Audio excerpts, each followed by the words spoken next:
Okay, first thing we're going to do is look at applications of the derivative. I warned you it was coming. It's here. So in problem 1, first thing they want us to do is find our derivative. So go find the derivative the quick way that we've got. Pause me so you can get it and then check yourself. Multiplying, I've got 4x to the third minus 64x. Remember, a constant goes away, or however you want to remember that. So that's what you should end up with. Now remember, the derivative gives us instantaneous rate of change, and it also gives us the slope of the tangent line. So that's what they're wanting us to do right here. Go find the slope of the tangent line. So I'm going to substitute 3 into my derivative. Let me get my calculator up. I'm going to store 3. And my derivative, I have got 4x to the third minus 64x. I come up with negative 84. Let's see.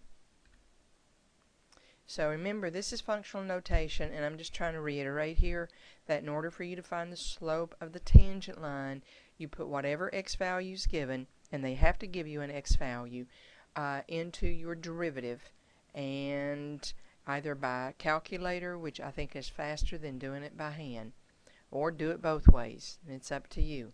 But regardless, my slope at x equals 3 is negative 84 for this particular function. Now we're going to find the equation of the tangent line at x equals 3. In order for us to do that, we have to have 2 bits of information. We have to have slope, which we've got right here, but we also have to have a point. Remember, f of x and y are the same. They're always going to give you an x value, like I said a few minutes ago, but they won't always give you a y. So you need to know, in order to go find your y value, you take your x value that's given and plug it back into the original. So I've already stored the 3. Let me type in my original.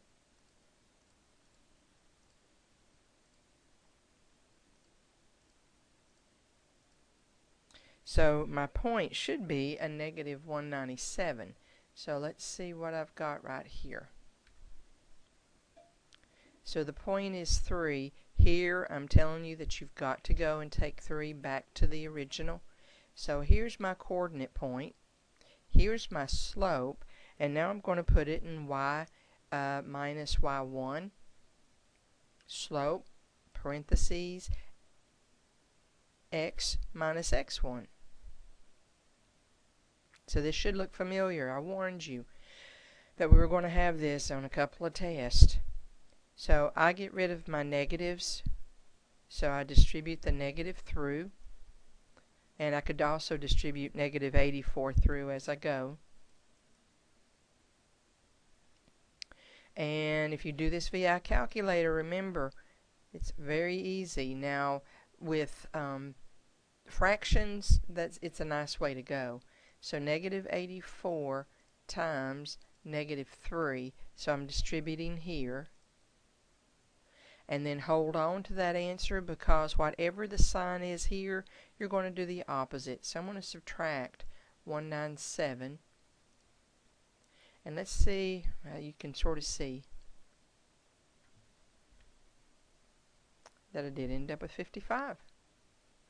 So here's one application. They're going to be asking you to find the equation of the tangent line at a specific x value. Excuse me, your first job is to get the derivative, find slope, find the coordinate point, and then you're back to something that you've done before.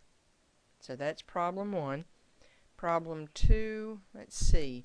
The size of a certain bacterial culture at time t in minutes is approximated by n of t is equal to 6t to the 5/2, where n of t is in milligrams. So t is minutes, n of t is milligrams. Compute the average rate of change from t equals 1 to t equals 4. Average rate of change, if you remember from pre-calc, is just slope. And it also says to interpret using appropriate units. So first thing I've got to do is get my coordinate points. So I'm going to substitute 1 in, get my y value, put 4 in and get my y value. Let me move my calculator over so I can see my expression. So 1, store in.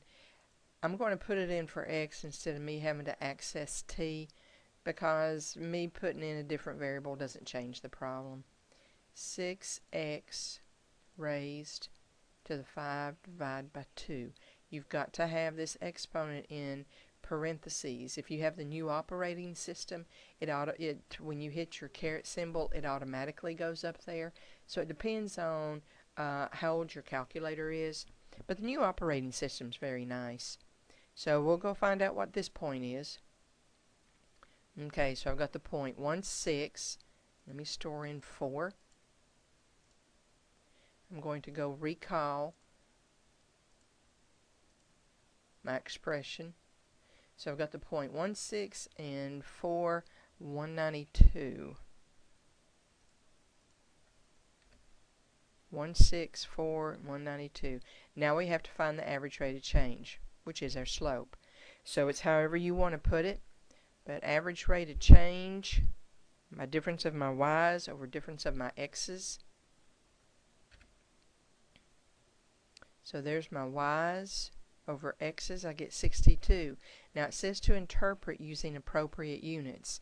I referred to the prior videos that when they ask for average rate of change or instantaneous rate of change, it is still technically quote-unquote slope.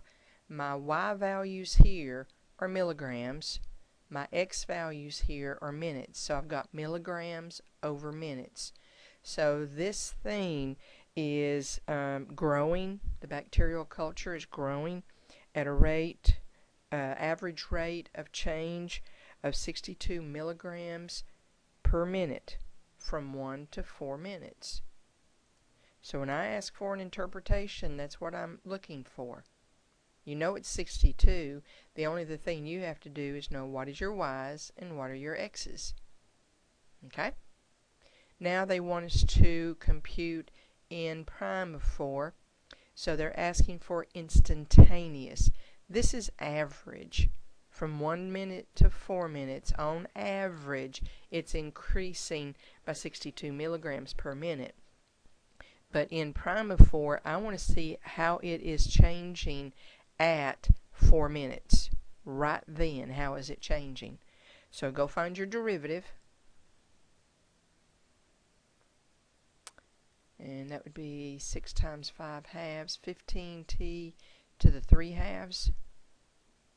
Okay. Now we're going to substitute 4 in. So let me get my calculator back up. 4 storing for x. 15x raised to, you could do 3 halves in parentheses, or 1.5. So I come up with 120. So let's see if that's what I've got here. Okay, up on substitution. Now, at 4 minutes, this culture is growing at a rate of 120 milligrams per minute. If they don't use the word average, it's understood to be instantaneous. So let me see my interpretation. At 4 minutes, you have to tell me at what point in time the culture is growing at a rate of 120 milligrams per minute. It's bacteria. I think once they have enough food, they get real happy. So that's it for this particular section. And I think we've got one more to go.